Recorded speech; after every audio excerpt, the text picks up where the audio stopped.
Senhor, em ti confio. O que fizeste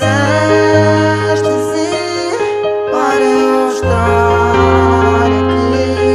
Ai, Senhor, como eu te amo. Meu Senhor, em ti espero. Por isso que eu canto a ti. Por isso te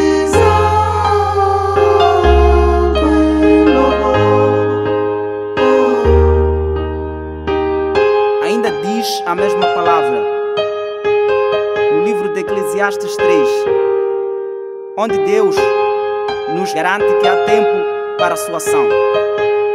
Assim leio: tudo tem o seu tempo determinado e há tempo para todo o propósito debaixo do céu. Tempo de chorar e tempo de rir, tempo de prantear e tempo de saltar.